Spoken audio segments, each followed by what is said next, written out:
दोस्तों, 9 घंटे का बस राइड के बाद दिल्ली से ऋषिकेश में पहुंचा और रात के 10 बज गए थे। अच्छा, जब बस स्टेशन में बस हमें उतारा तो घोर अंधेरा, कुछ नहीं दिखाई दे रहा था।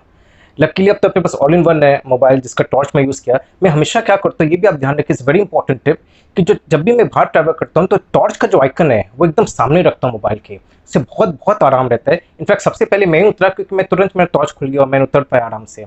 अच्छा, उतरते ही ऑटो वाला आ गया। जनरली आप कहीं स्टेशन भी पर तो देखते हो ऑटो वाला आपको अप्रोच करता है, और उनका रेट जनरली बेसी रहते हैं, हमेशा ही बेसी रहेगा, बिकॉज ये आपको kind of a premium service दे रहे कि आपके पास आर आपको ले जाएंगे आराम से बाहर। तो उसने मुझे कहा 200 रुपये। अब क्या एक और चीज़, एक और टिप देना चाहता हूँ आपको, कि जब भी आप कहीं जाओ ना तो चेक करो कि भाई कितना दूर है। सपोज जैसे बस स्टेशन का मैं चेक कर लेते होटल से कितना दूर है, मुझे पता था कि करीबन 3 किलोमीटर दूर है, करीबन 10 मिनट का रास्ता है। तो मैंने उसको कहा कि भाई 200 रुपये तो बहुत है, मैं तो 100 रुपये दूंगा। एनीवे नेगोशिएट करते करते 120 रुपये तक आया। तो ये भी बहुत जरूरी है, ध्यान में रखिएगा कि ऑटो वाला की जो आपको अप्रोच करते हैं तो उस समय थोड़ा सा नेगोशिएट किया करिए, ताकि उससे आपको सिक्स सेंस का आपको आइडिया लग जाता है। और दूसरा कि एक्चुअली ऑटो वाला है कि नहीं, कोई बदमाश तो नहीं है।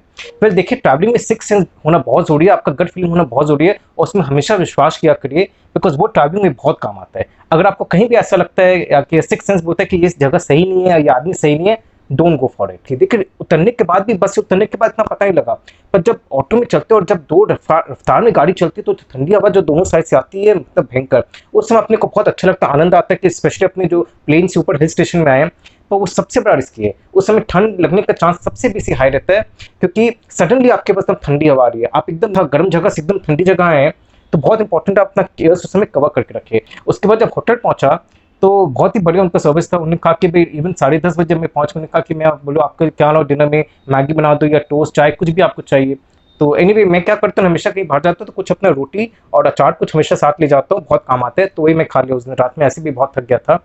पर सोने के आधी घंटा बाद नींद ही नहीं आई, थोड़ी सी ठंड लगने लगी मुझे जोर से। रूम था उसके साथ ही वरांडा अटैच था, उसके सामने एकदम खुला जगह, और क्या था, जो दरवाजा था उसके बीच में थोड़ा से क्रैक्स थे, तो ठंडी हवा वहां से आ रही थी। देखिए, इतना बड़े इंसुलेशन बहुत कमरों में नहीं रहते स्टेशन में। उसमें 3 उपाय क्या कर सकते हो। एक तो आप कनपट्टी पहन लो, पर कनपट्टी आप बेसी तक पहन नहीं सकते हो, आपको अनकंफर्टेबल लगेगा। मंकी कैप पहन लो, पर मंकी कैप पहनने के बाद क्या होता है ना, बहुत ठंडी जगह नहीं होना तो आपको बाद में गर्म लगने लगेगा, आपको एकदम सुहाएगा नहीं मंकी कैप। तो सबसे बेस्ट उपाय है कि आप पर्दा उसके सामने टांग दीजिए।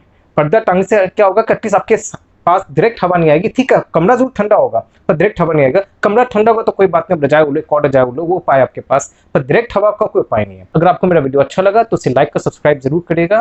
Thank you very much.